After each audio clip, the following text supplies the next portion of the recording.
All right, everybody, and welcome to the first ever joint Colorado Strong and PWN for PWN support group call. And really the backstory reason why we were doing this is that we would have actually had two back-to-backs. We would have had one yesterday and one today. But we also at PWN for PWN, we're all about empowering the support groups. And, we're really proud to actually bring in the Colorado support group to be partnering with them. And they're actually the first support group we've partnered with, where we provide them tools to even like host these meetings, events, whatever. So a lot to come, in the future. So really, really excited about that partnership. So just another house cleaning thing I'd like to do real quick. I'm going to share my screen because I do like to just do these things to get them out of the way. All right. So before we begin, I just want to remind everybody this is a supportive community, not a substitute for medical care.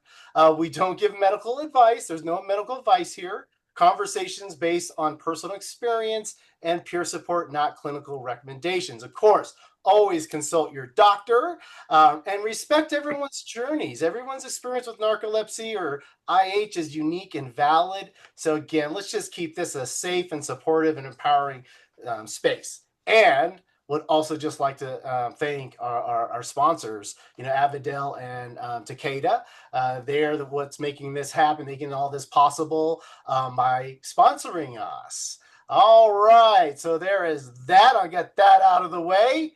Okay, so everybody, I'm just going to go ahead and leave this up here because I'm going to head it off to Rachel. I'll be helping her present, but she'll be doing all the talking. So what's going to happen is that she's going to do her presentation first. So allow her just to speak. But if you have any questions during that time, put them in the chat, and we will definitely ask them on your behalf when it's time for the Q&A. So that Q&A will be after Rachel does her presentation.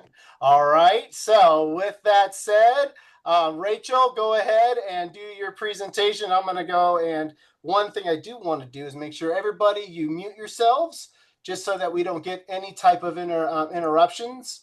And I'll also just make sure that everyone's muted. Okay. All right. I'm going to put this in full screen mode. Okay, Rachel, it is all you.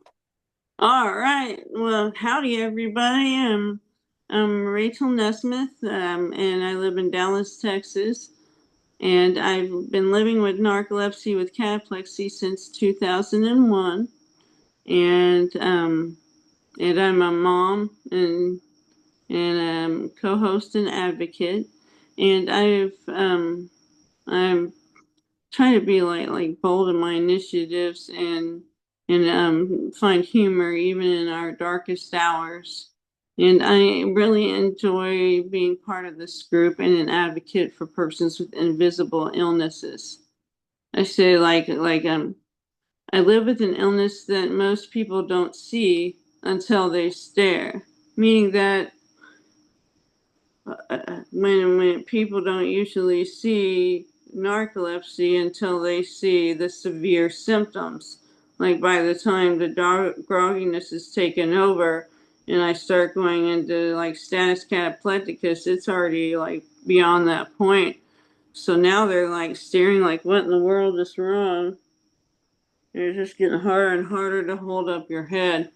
So that's what I mean by it. Next slide.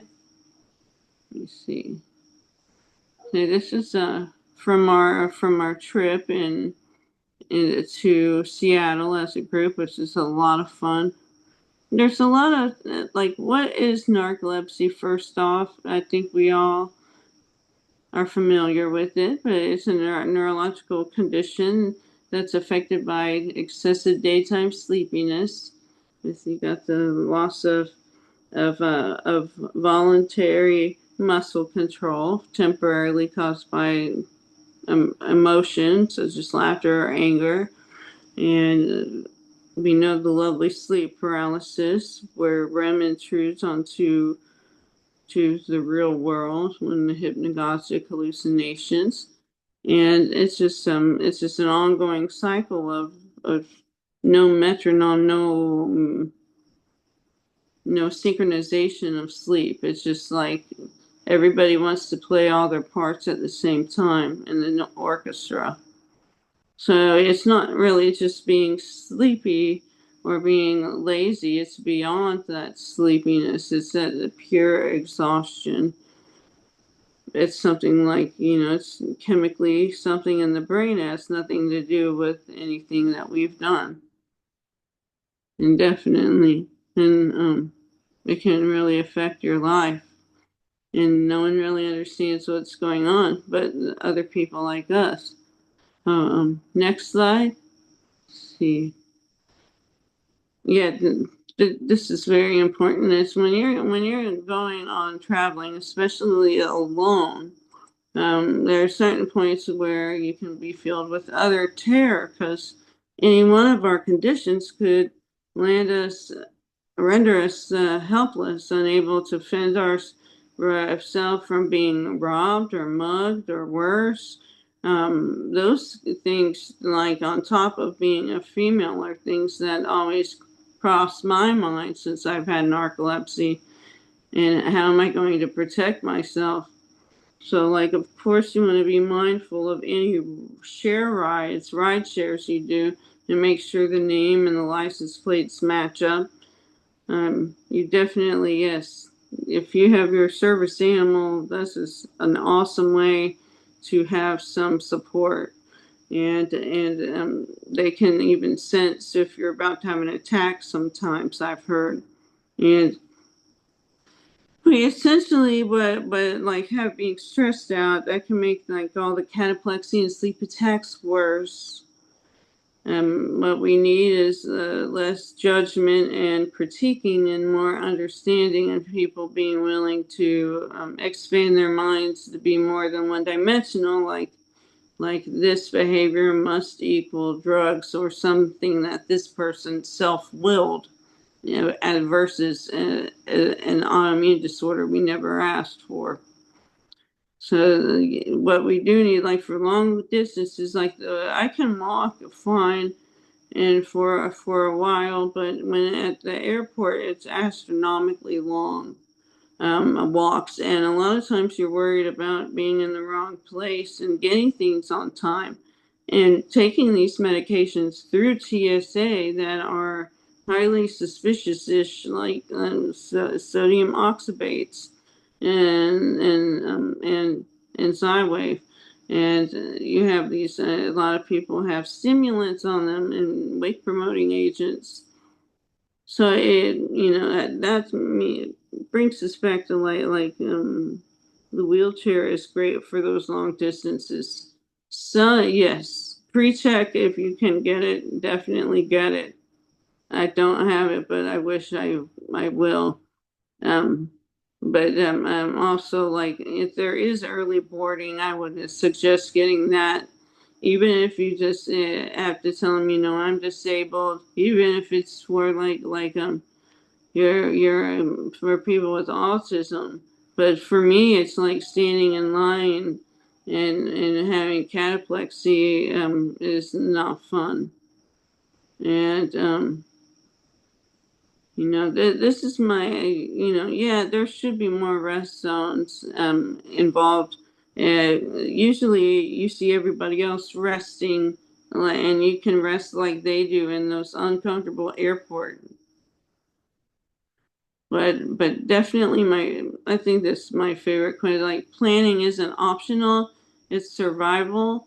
And then what I mean by that is that it's so important to plan your medications, your timing, and your dosages long before you go on the trip.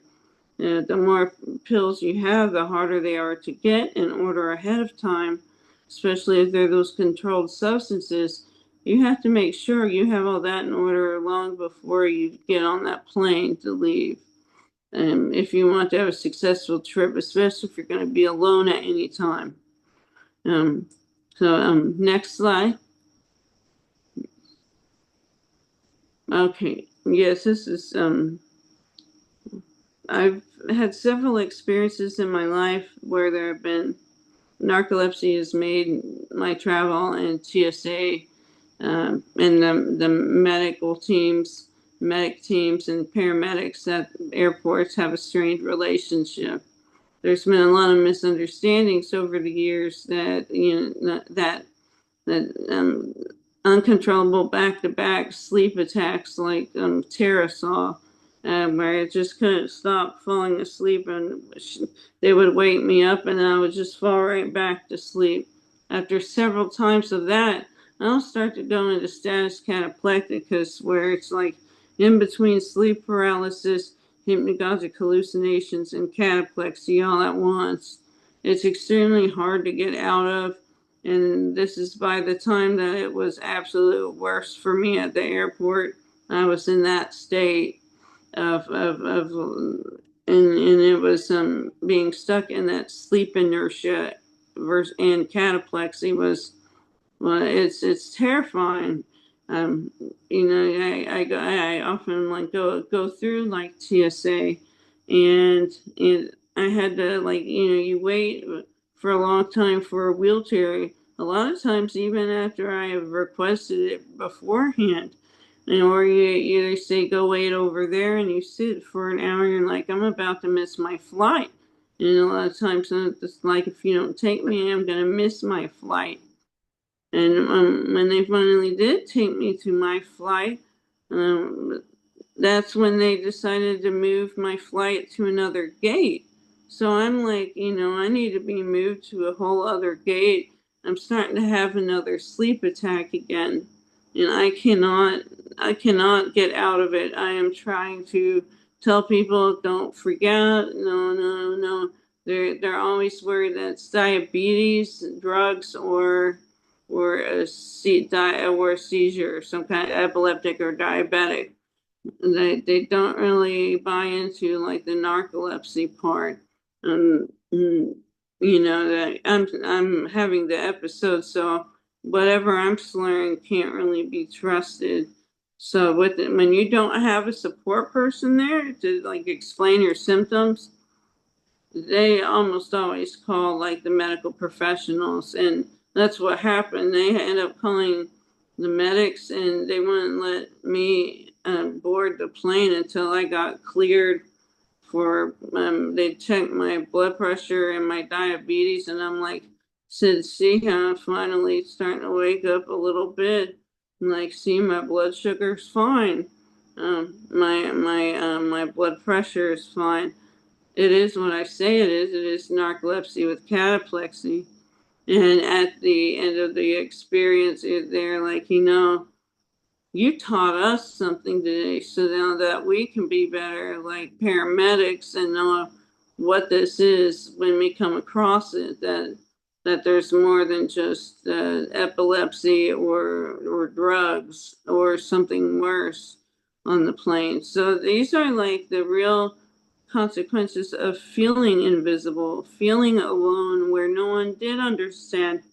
And I had to do all the advocating myself. I had no one else there.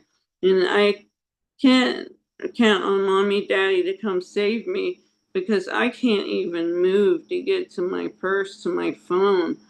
It's taken like an hour or so or more talking to the paramedics to finally be able to point out where my diabetic meter is, because the paralysis is that strong, even with people touching me when it gets to that point. Now, this is highly severe for most people with narcolepsy, but when you go that pushing yourself because you love being at these sleep conferences, that is a consequence that can happen. Misunderstood symptoms, like they thought it was anything but what it really was. And yes, it does have a strong emotional toll and can be dismissed. A lot of times it just feels like I'm always chasing the independence that I never got to fully even taste. And it kind of, you don't really like that feeling of needing a support group, like with your normal family and your spouse. I mean, but we got to realize that we have a lot to offer as well. But we also are very grateful to have family and friends that can travel with us when we can. Next slide.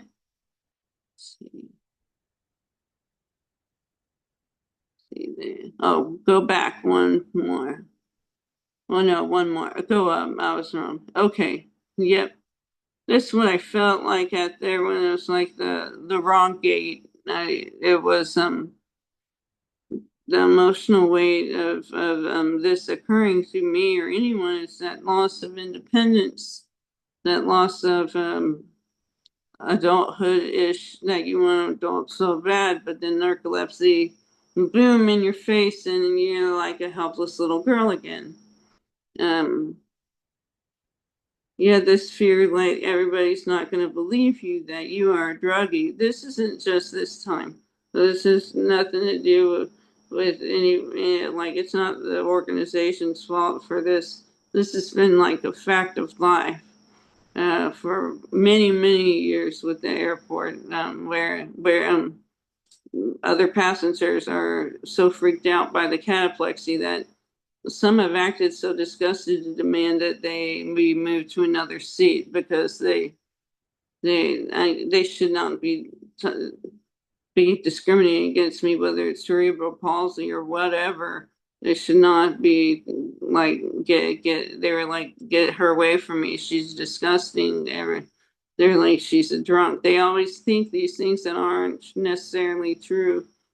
You feel shame for those symptoms because I don't want anybody to see me get sleepy. And I don't even like it when my fellow persons with narcolepsy see me get sleepy. Like it was embarrassing in front of Tara. It was happening, and there's really nothing I could do. And sometimes it feels like, am I the choke? I'm the narcoleptic or not person with narcolepsy who will fall face first into the soup. I mean, hopefully they're laughing with me. But you get all of these anxiety about like well, what's gonna happen, what are they gonna think about it, and to the point where your own anxiety and depression take over, and that feeling of self I want to say self-reliance because I have a strong sense of independence and not wanting. I like to travel, be able to travel alone. I love you too. You guys mean so much, and I love being part of it. And yeah, it's no fun. And a lot of times, I don't like feeling like the burden. And that's just like it's not just our bodies that can get hurt or teeth. I've heard, we've all probably hurt our teeth at some point falling from cataplexy. But things like that, like you also have your heart hurt, like whenever you're like have someone see that, and thank you. So when someone sees that vulnerable side of you, it can hurt your pride, but at the same time, it like shows the world authentically who you are. So I'm not embarrassed to say that it can be embarrassing, and I can't take it too much to heart, but it's not a personal choice. It's not a personal responsibility thing. It's on the lack of orexin or hypocretin. That's just what it comes down to. It doesn't have anything to do with laziness or boredom. We could be watching the most exciting thing, and if there's not enough spoons there, then there's not. Next slide. Let's see, going pretty good. Oh yeah, gay. That's a good one. And yes, this is about more like um that something that's in the works. Perhaps it's how can we provide further support for people with narcolepsy or idiopathic hypersomnia that they should have in need, that we can make the airports, the TSA, and the public generally knowledgeable, hotel staff about that it's not just yes. I can't wait for the special project that I'm working on with Melissa and that's going to be awesome. And this is like to give this kind of education out to TSA agents, for the medics, paramedics, and I think it would be good for police officers and even teachers to know to recognize the different ways that sleepiness can definitely show up in like children a little differently than us. But if we have greater awareness about the disorder, if more people hear about narcolepsy, and I know that we've made great progress over the years. Uh, they listen to me now at least about the fourth or fifth time. They'll start. Maybe it is the narcolepsy, not benzo. No, maybe Rachel's sick, drinking too much.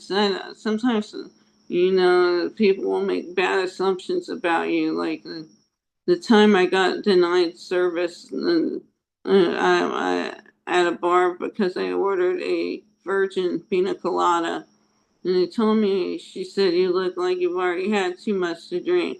And I'm like, well, irregardless, I ordered a virgin pina colada. And it's like it's narcolepsy anyways, but it's like of course there wasn't alcohol involved at all. And and what we do need is like having more guaranteed and timely scheduled wheelchair service. And if you can, definitely get the pre-check TSA and get as many like check in, try to do everything ahead of time as much as you can, including packing several days in advance. You have your medications in order and make sure you're at least one of your family members back home has your some of your information in case something does happen and they can get someone out to find you as soon as possible. But a big part of it, I'm going to be honest, is going to be on the passenger, the patient. And you're going to have to, and that is so unfortunate that we should, it's getting help to get through such a stressful and wearing feel. Like the airport is the hardest part. It's just so that, yeah, pre-check, and we need more people that realize that we're good people. We're just we're not out to hurt anybody on the planes. We need more understanding than we need like judgment. And also, just the overall public awareness, that's understanding all around, and education gives people greater liberation and freedom in order to not suffer endlessly for years. And number two, make sure that everybody has an equal opportunity to get home and feel safe getting home the whole way. Because to be honest, the airport is probably some of the most vulnerable that I feel on the trip. Or if you have to go, say, by yourself to find something to eat when it's dark at night. I would definitely say like when we go on these narcolepsy trips, it's easy to have a buddy, and I would take advantage of that. Just being a female, and also it's very important to can hang out with people of the same gender. Do all of these things, you can defend yourself against any kind of attack, whether it be anybody within or outside of your group. You can't completely, I mean, I guess you can't even completely trust your spouse. If it comes down to it, sometimes you can. But you can usually trust your narcolepsy friends to be there for you, and I think but the number one responsibility is that you take care of yourself and surround yourself with people that you know as well as possible. And next slide, I think. See, Oh yeah. That's what I mean. Yeah. These are the tips for the pre-register for wheelchair assistance, and I know we've talked about it. That would be a great idea for the organization to find a medical bracelet uh, dealer that might give us a good rate, or find a way to get the narcolepsy clearly explained on the bracelet. Uh, or I know we've done our free card for anybody who wanted one before for a long time. I think we still do that, and we advocate. You know, when you first walk in, to check your luggage, even if you can before then. Request that wheelchair service ahead of time. Make sure that things go as smoothly as they possibly can, and repeat it again when you're purchasing your luggage. Make sure that you don't have to go back. And it's very important that if you can, to travel with someone. It's not always possible. Like when I go to and when I come home, those are the times when I'm going to be alone now. I usually try to prevent the best I can by getting a good night's sleep the days before I leave. And a lot of times everything's go, go, go. So you do the very best you can. But yes, I say prioritizing your rest and your medications. You need to be on the ball, because if you are slow at taking that midday stimulant, you can start to slip, and you don't want to be in that position, especially in the rideshare culture. You want to make sure that you are able to have a safe private place to take a nap, like be near your room, wherever the action is, as close as possible. I would say that it's also, yeah, I like this one. Like, it's pack patience and power, because you're going to need both in order to feel independent and feel like you're getting stuff done, but being safe at the same time. Next slide. And this is about what we're about. Yeah, I know. There were like no nap areas. I was like, where I don't know if the sleep conference had any, but there was like, you would feel the sleep attacks come. You're like, where do I go? And you don't want anybody to think that you're drunk, falling off of like a stool or a standard sit-up banquet chair. You want to lay down a little bit if it's going to be a full-on nap.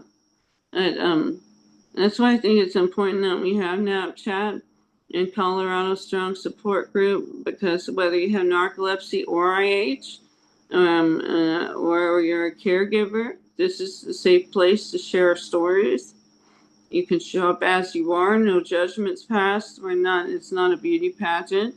And we can learn from each other's lived experiences, because I know all of you guys probably have travel nightmares as well. I mean, how many times have we gone to like family events where like not everybody understands the need for the naps? And how many times do we have even loved ones say, it will fault you for it being a character disorder, disparity, when really it's a biological disability. And yes, it's perfectly fine to come in your pajamas. And I've really enjoyed advocating and volunteering for PWN4PWN. I think it gives a great voice for future generations and for everyone here. But yes, that's a great question about the sunflower. I've heard a lot of good things about the pin, the sticker that tells the airport staff that this is a person with an invisible disability. Most likely, it's like for they will do autism included, because usually like a lot of sometimes people will think that if you're not in a wheelchair, you're not disabled, and that's just not true. I mean, for most of us, it just gets exhausting to walk that far. And next slide. Let's see. Oh yeah, these are the final words. Yes, the lanterns. That's also a good one. That goes on the and mine. And yeah, this is more than just a travel story. It's a call for awareness and for empathy and for change because we want for it to be a friendly skies for even sleepy peeps. We want the travel experience to be pleasurable for the most vulnerable of our population. And I think a lot of times it gets overlooked, like when you're an adult. Uh, when you're an adult, it just it can be. I mean, there's emasculating, and what I mean is like it strips my pride away of wanting to be so like independent, and it can really put a damper on that. And when I can travel alone, it's important to my ego to be able to do that, and we should be able to do that safely. So, let's make this a more navigatable world for people with narcolepsy and idiopathic hypersomnia, and make it a better world. And you can catch us, me and Alejandro, on NapChat, usually the first Monday of every month at 7:30. And yeah, say be a voice and be a witness and be the advocate for your own change. And then I think that's the end. Yeah. All right. All Thank right. you, Rachel. You're well. Yeah, that definitely very inspirational story. Just I mean, thank you for sharing and being vulnerable. Sharing this story and your experiences when traveling, specifically, with all the judgment that you're Yeah. facing, right? And I do. I mean, I remember, your flight. You were supposed to leave around 5 o'clock, in the evening. Yeah. I was leaving at 8 o'clock, and I remember my flight. We were already boarded, but we were like delayed like a half an hour. Yeah. And I remember when you text saying you were still there and experiencing all this. Yeah. And really, my heart goes out to you. And Oh, really, thank I think I can speak for everyone here when I want to say I wish I could you. teleport and just give you a huge freaking hug right now. Yeah. Right? Just a big, big, big, big hug. Well, You know, We I saw when got, we put you in the Uber on the way to the airport. I'm like, she looks really tired. I'm a little concerned. yep. And then we had it was funny it wasn't my worst trip home from a narcolepsy conference. because we decided since we had like 4 more hours, You had a great, we got kicked out of the music pop museum. you They did. close it at 5:30. They're like, you guys got to leave. Like, Wow. we couldn't even stay a little bit longer. I'm like, we're gonna fly back across the United States to Tampa. Like, we can't have like 5 more minutes. And then we get to the airport. So we would have been coming through pre-check and things when you were still there with the medical people and us getting through. I had ordered the wheelchair assistance, but on the way there from Tampa, it took us over an hour and a half, almost 2 hours to get to the plane. So we couldn't get breakfast. We couldn't even get a bottle of water before we got on the plane because poor Alan, he had pre-check, so he was already through. In Tampa, they won't allow more than two wheelchairs at a time to go through the line. And so I'm sitting Oh, there and I'm like, well, I'm not physically unable to walk. So I'm right. like, Yeah. are we gonna like make it through at some point? And then like when we were there, it was funny because we got up to the thing, and of course I get called up anytime you ask for wheelchair assistance. They want to make sure they call me up, and obviously I didn't have it too there in Seattle, and they're like, "Do you need wheelchair assistance to your seat?" I'm like, "Well, obviously since I just walked up here, probably not." But it was just so discombobulated and trying to explain. So I had an easier time this time, probably because I was pregnant, more than so having narcolepsy. Because before, whenever I've had to do wheelchair assistance, I did a lot when I used to have to go to London and other like international locations. They hold the plane for you at least. But still, it's like one of those things, like in Heathrow, they actually took my Xyrem away from me and they Wow. took it, the entire bottle. And I'm just Wow. like, Where? it's not illegal in London or, England. So, I mean, They took it to check it. No, they completely took it. They They you want didn't to know where not it let you went. They have it. took the whole bottle. That And would be I'm just like, terrifying. Why and did I'm they just For read like, like, and the problem with sodium oxybates, I'm sure most people can relate, you create that sense of like need. It's not that you have drug-seeking behavior, you have a fear of not having it. Right. And it's not so it's functioning. like, Yes. then I had to fly back the 6 hours. Thankfully, I had a direct flight from Gatwick back to Tampa, but I'm like, I have a whole bottle that's gone. This was about as bad as one of the times I was in Vegas, and I would go to Vegas like 5 times a year. And so I'd always put my Xyrem in the little safe, and I forgot it. And they can't mail medications. So I'm like, I'm missing half a bottle. Then you have to go through the rigmarole of you know, are you lying? You're talking to the pharmaceutical company to get it replaced. You're having to deal with your doctor's office who's having to deal with the trouble of, okay, you lost an entire bottle of this, $25,000 a month medication. And it's like, well, they can't mail it to me. So I don't know what you want me to do about it. I'm not going to spend, $500 to fly back to Vegas to go pick it up and come home, but yeah, they always check so the cool thing traveling with Lumryz, it's powder, so nobody needs to look at it. But with the Xyrem, I used to always tease the TSA pre-check in Tampa. I'm like, if it is flammable, I would prefer not to take it. So please go and check it to make sure it's not going to explode on the plane. But it's just one of those extra steps that you're just like, okay, you get I'm pulled aside, then you have to wait another 25 minutes for them to make sure this isn't a flammable liquid.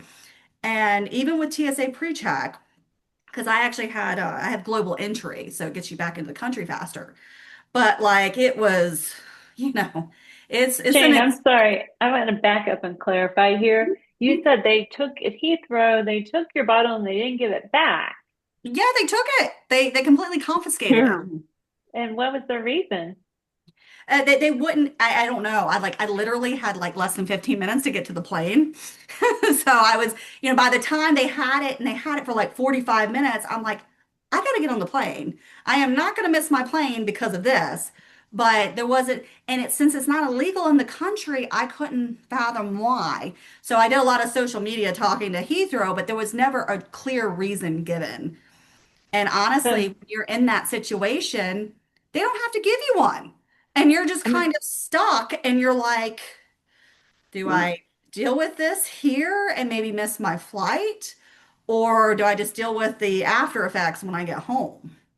Mm. Yeah, I mean, if you were going home, I mean, like, what do you do? How do you travel differently now? Like, do you pack a bottle, like, check Well, it in your luggage let and then me, carry one on? Because I always carry all my meds, and I'm like, boys, like, here, you all my need to meds are test on this. carry-on. So this was back in 2000. This is probably 10 years ago, 2015, 2016. So this was quite a while back. So it wasn't like something that just recently happened. But yeah, so all my meds are always carried with carry-on. Don't ever put it in your baggage. Hmm. Because then they can take it and throw it out and you would never know until you got there. So at least having it on you have a little more control. But there are nations that don't allow sodium oxybate. So if Hmm. I had been in one of those locations, it would have made more sense to me. But being in London, that I had been to numerous times before, I'm Mm. just like, I don't know why you guys decided to take it this time, but it doesn't make any sense. And then by the time I kept going back and forth between, because they had like a separate security desk that you had to go over to, and I kept going back and forth and back, and I'm like, what are we doing here? I had to get on the plane. And Mm. so, yeah, it was definitely. Wow. That is just wild. That's We true. do. It is. I'm glad you were going home. Like, I just can't imagine. It would be upsetting regardless, but like if you were going starting your trip, And it's not like uh, most of these places can ship internationally, so right. you would just be stuck the whole trip without it. But thankfully, I love the Tampa airport because it's so consolidated and it's very easy to get through. And I never really ran into those problems there. But usually on the way back, because Seattle, it's funny because the last time I had been in Seattle for work, I actually got kicked off the plane because they said I was too intoxicated. Now, I literally had a Bloody Mary at the bar, but I wasn't drunk by any means. And they literally, my bag was already checked on the plane. I think they double booked my seat because there was someone in my seat that had a name badge and it said Wanda Powell. So I was joking with her how they double booked us because they thought we were the same person. Anyway, they called me up to the front and they're like, ma'am, you need to leave the plane now. And I'm like, excuse me? And they're like, we've gotten complaints from the other passengers and we could smell the alcohol. And I'm like, I had a Bloody Mary for a 6 hour flight to, Seattle. I don't understand. And I had no recourse. So my bags were already in Seattle. I had to hop on an American flight the next morning to fly out at 7 a.m.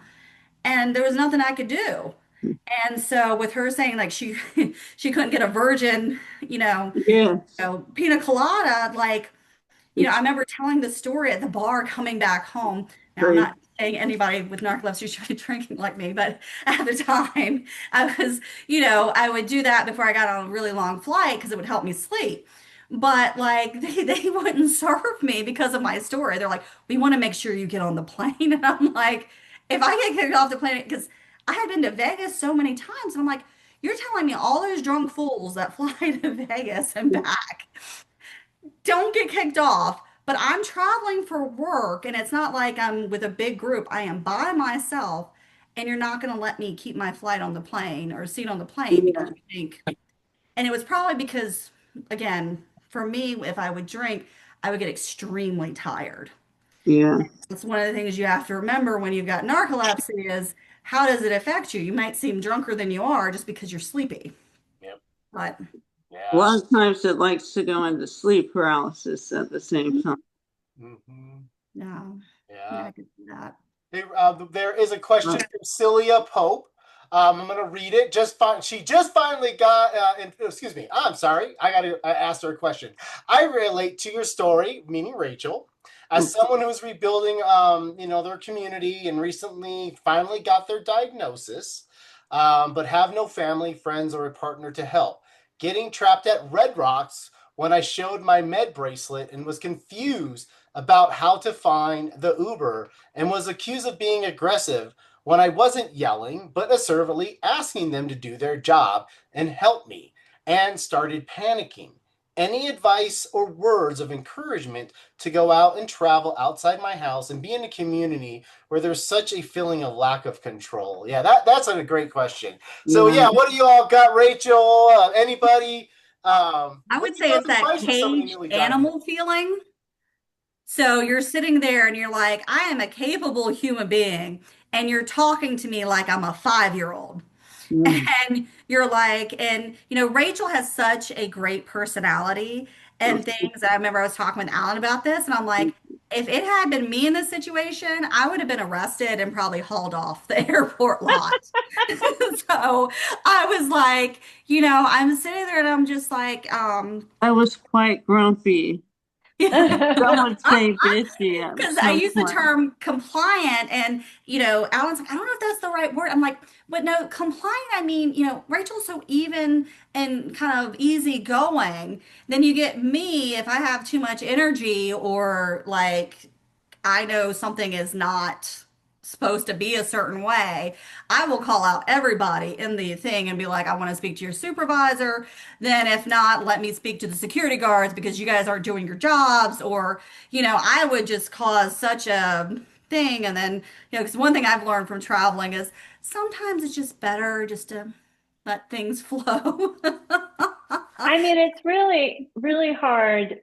In Red Rocks, I will say I myself would not go to Red Rocks by myself Mhm. because I haven't had a terrible experience, but it's hard to get accommodations, right? You have to do them way in advance and they're not responsive. Is Red Rocks the airport, or is that like the entertainment venue? I'm sorry. Entertainment. We're talking about the entertainment That's what venue, I thought. right, I was just Celia? like a little ignorant I'm when it talking comes about to the it. So I'm thinking entertainment of like the venue. entertainment venue. Yeah, And I'm yeah, like, it's an amphitheater. It's an amphitheater. I forgot Yeah. you don't live in Denver. It's an right. Oh, right, amphitheater. right. I forgot. Yeah.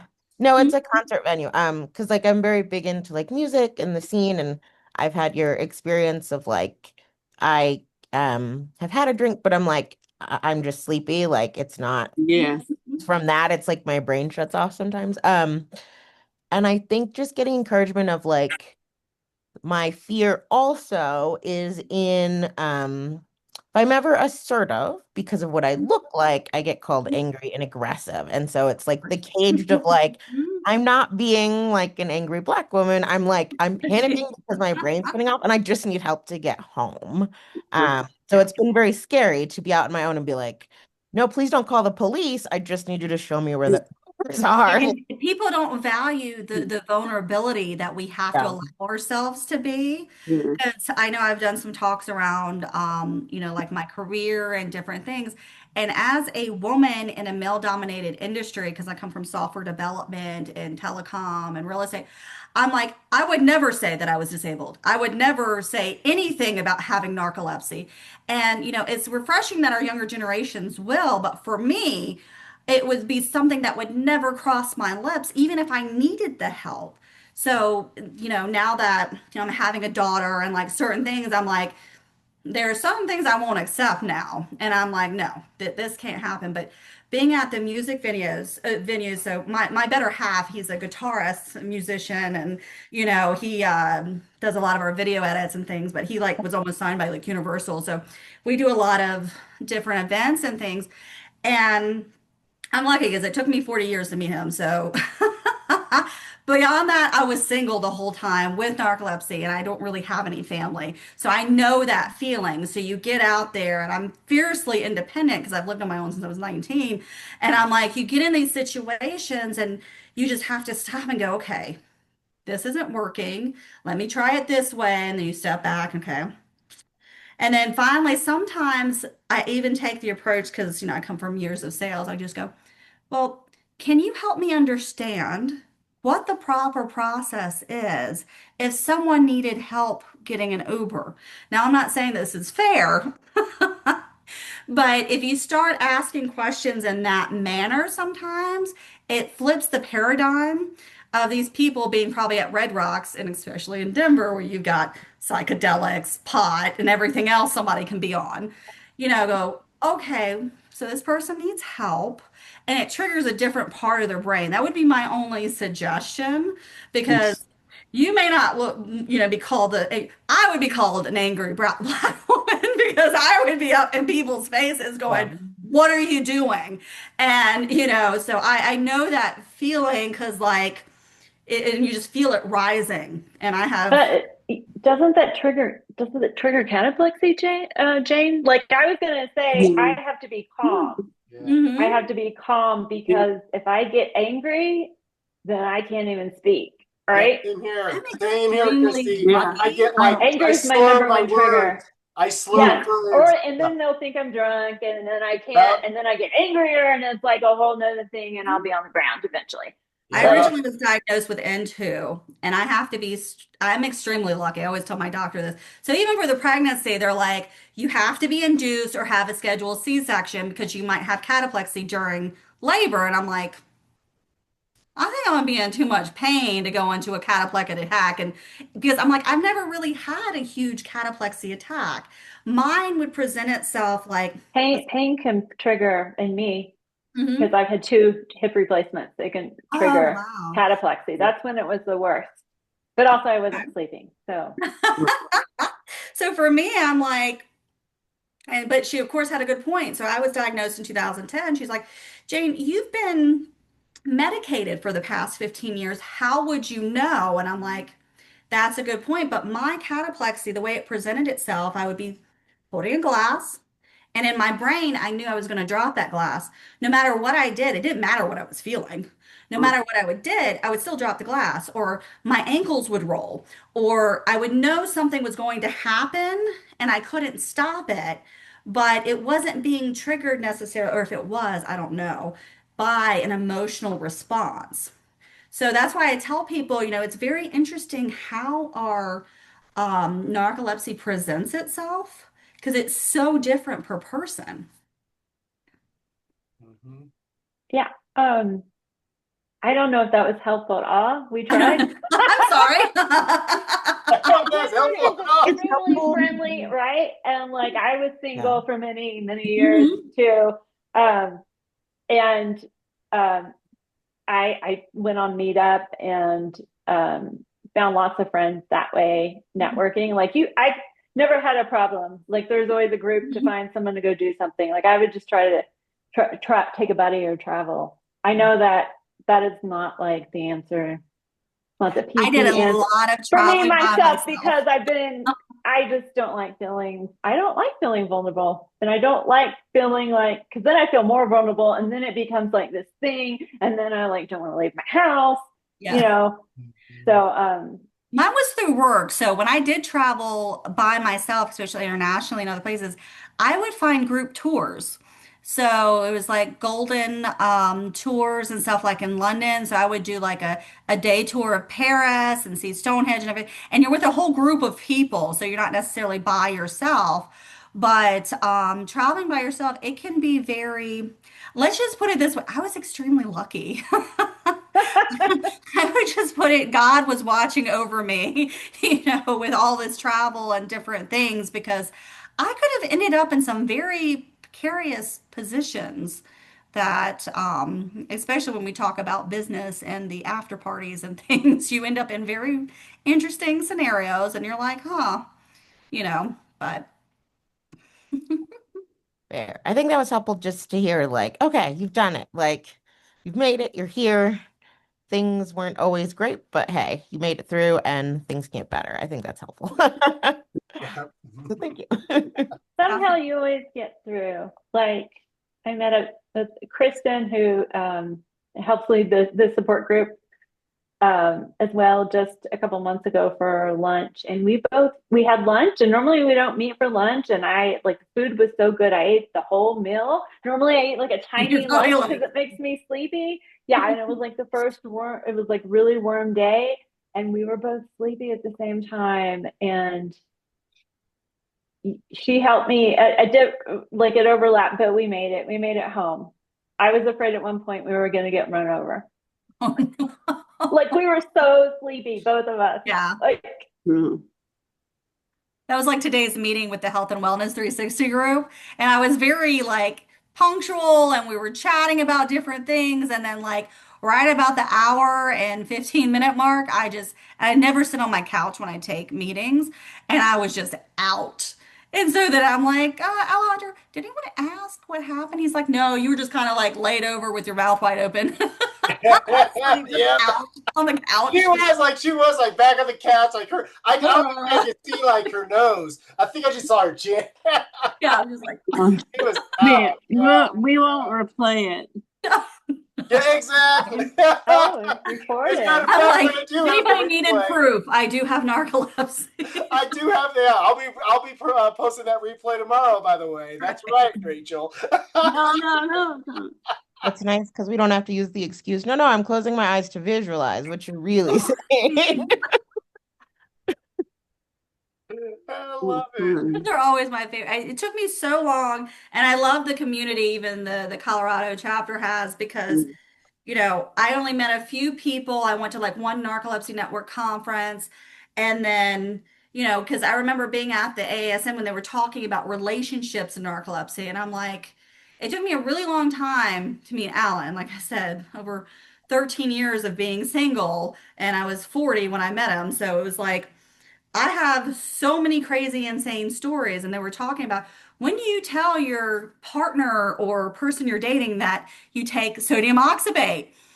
And I'm like, the first night that they stay over, do not take it without telling them because then they're going to think you're just insane.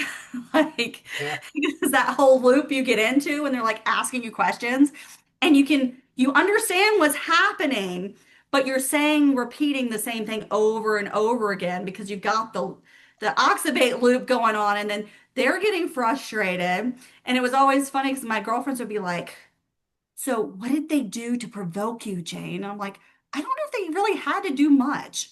Like, who knows? But Yeah. All right, everyone. Well, hey, this was a great one. It's actually we're 1 minute over.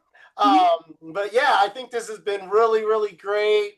Hey, if you have any like additional questions you want to send to us, I can get over to Rachel or one of Yes, us can answer.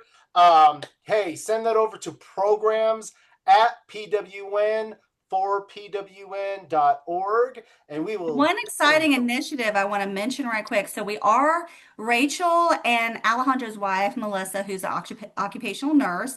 We are creating a toolkit to kind of go along with the cataplexy med cards and things. So, we've got our community outreach group and things. So anything that you guys want to, we try to be very open. And so any ideas people have or say like this would be really helpful, we really try to pull that in.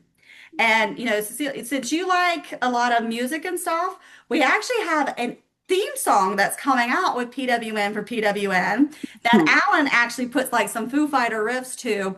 So we're gonna have this as like a big thing that comes out for World Narcolepsy Day. But Dan Liss, one of our volunteers, has been a volunteer for a long time. He actually wrote all the words and used like AI for like some of the song lyrics. Because I tell him, I'm like, nobody sings like that. Like the way it added like a couple of syllables to advocacy, and I'm like, nobody can sing that. Like nobody in real life would do that. But if you like music and stuff like that, we're trying to pull in some pretty cool stuff. It's just glad that we were able to do this joint with Colorado Group because you guys have a really just awesome feel, and I like the hominess. I feel like I can come in and talk about insane things without being looked at Oh like no, we get it. We get it.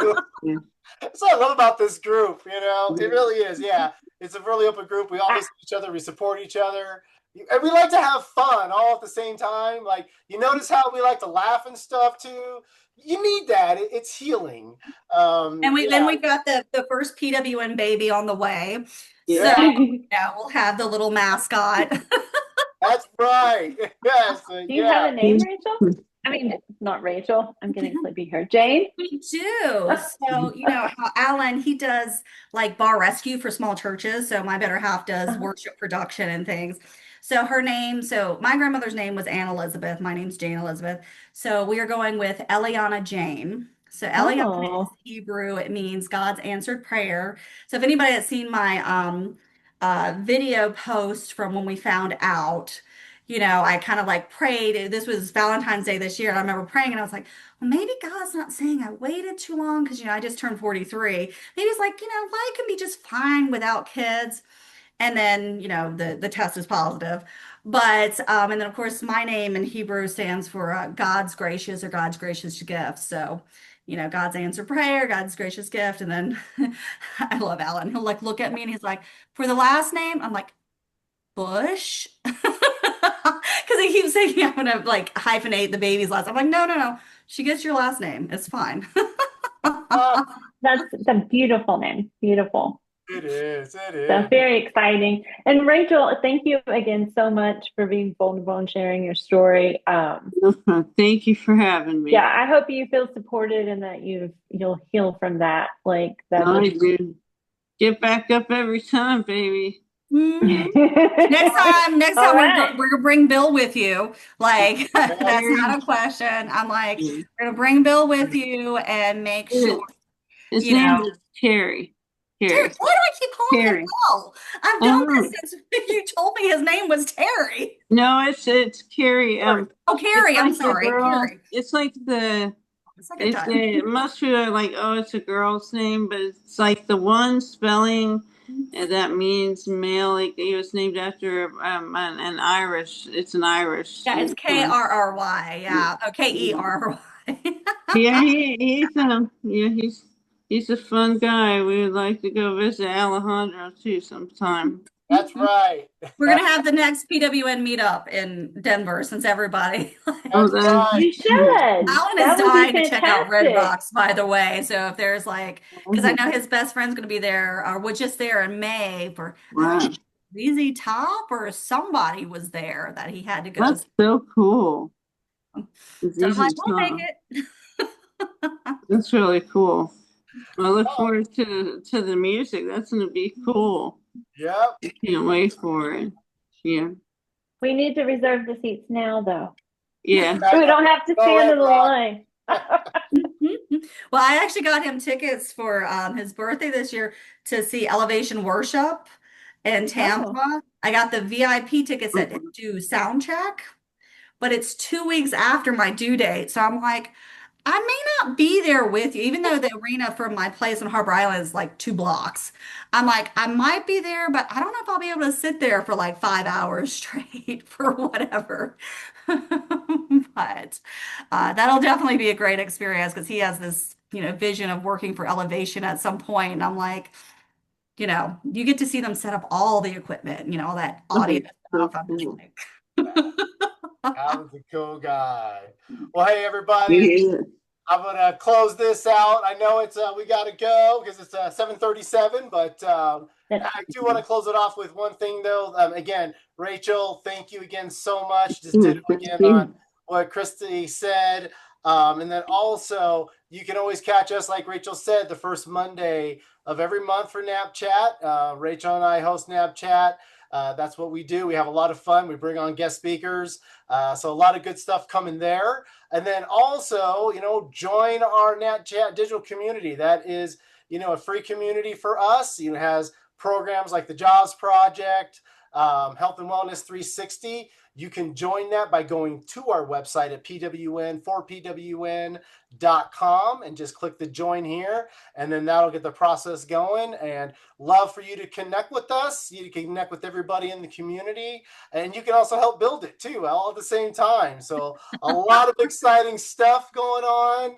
A lot of fun stuff. And the other thing too, if you're ever interested in being one of our guests on NapChat, would love to have you to share your story. So again, hit me up, programs at PWN4PWN.org.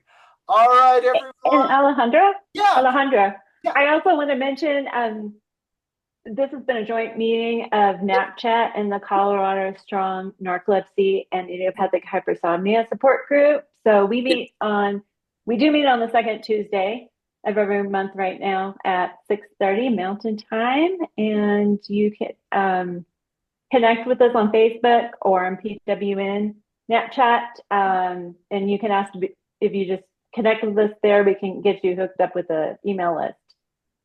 And I will say that we're very honored to be able to help support your guys' group.